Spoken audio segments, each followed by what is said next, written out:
It's all about how you can make changes to your technique, corrections, remedies, and the strategies that you can use to improve them in this video. We're going to look back on our recent warm weather training trip to Portugal, and I'm going to utilize some of the jumpers and show you how we identified faults and what we intend to do to correct them. First up, we're going to look at Leigh and the specifics of the takeoff, and the problem being a lack of height from the takeoff. Now, Leigh identified that the winner of the competition in Portugal, Agatha Souza, got a lot of height from the takeoff, and she wondered why she was able to do that and she wasn't able to do that herself. We're going to look at her calf power.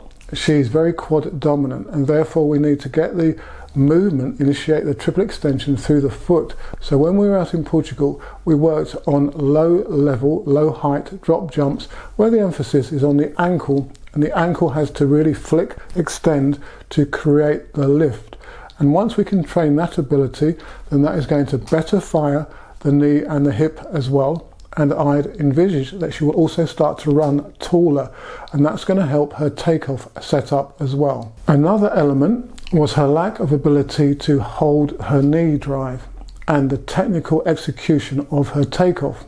So we started to work backwards and break down the movement into its constituent parts, and you're seeing some step drive takeoff drills where the emphasis is on the hip swing.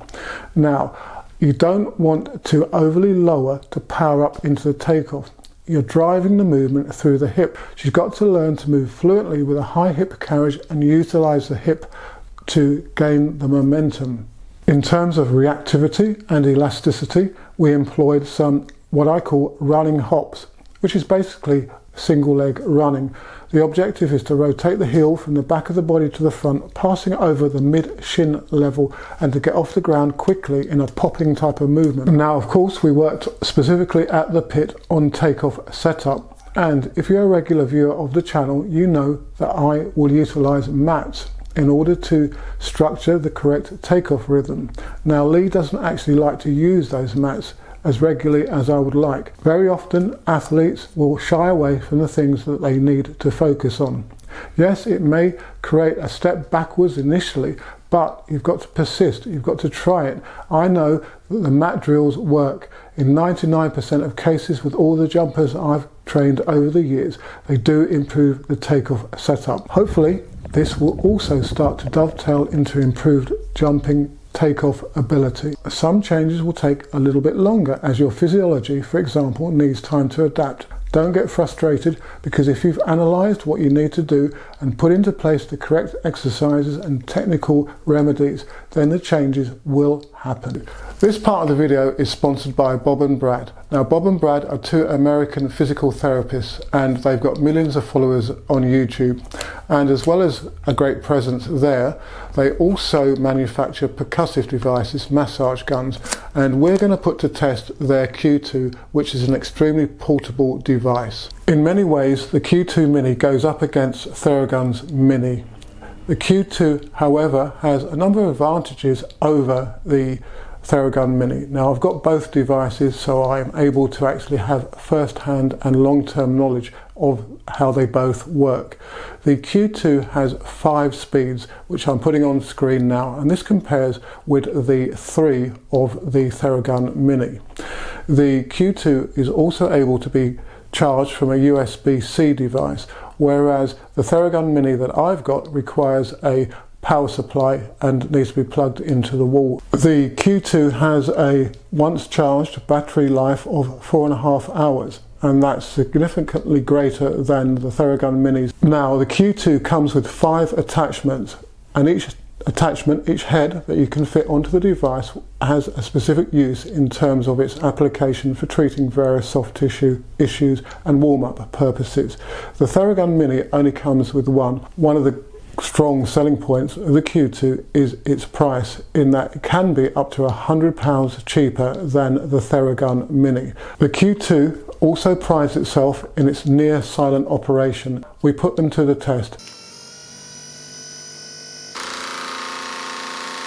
Q2 is quieter. Now, having identified all the plus points of the Q2, there's one thing that I do need to discuss, and that's the amplitude.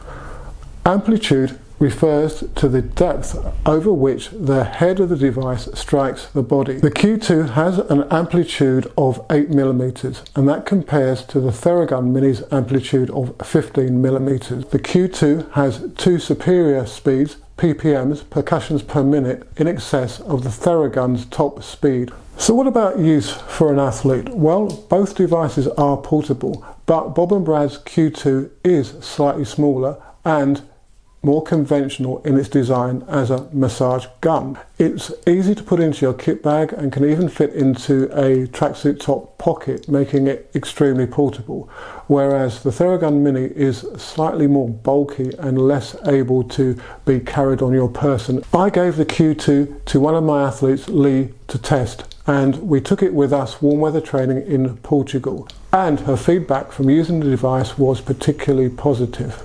I always like to provide some research-based information on products and their usage benefits.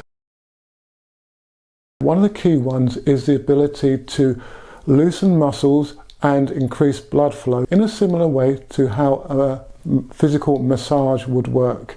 Bob & Brad also provide a lot of information as to how to use their various percussive devices. All in all, I'd recommend Bob & Brad's Q2 Mini. It packs a big punch for a very small device. Now I'm going to talk briefly about Eric.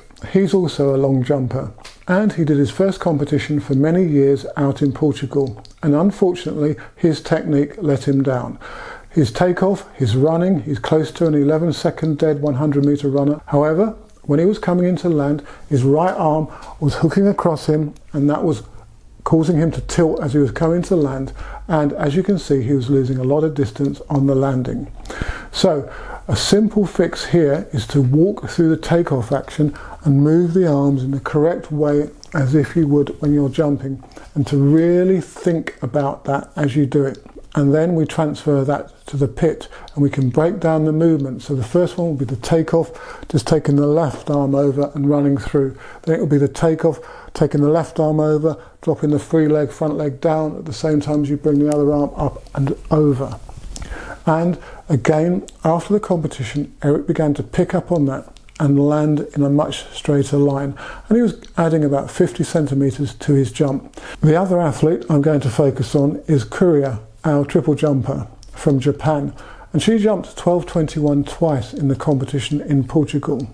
Her main issue, as I identified in the previous video on our warm weather training camp, was her ability to transition between the phases, and in particular the hop to the step. Rather like Leigh, this is going to be a long-term process in developing the necessary condition required to be able to make those transitions better.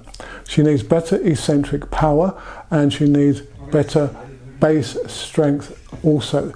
This will push up her elasticity, her plyometric ability at the same time. If you look, you'll see that she drops too much on the contact. Now, you will always drop in the triple jump from the hop to the step by about 18 degrees, but there's too much of a collapse.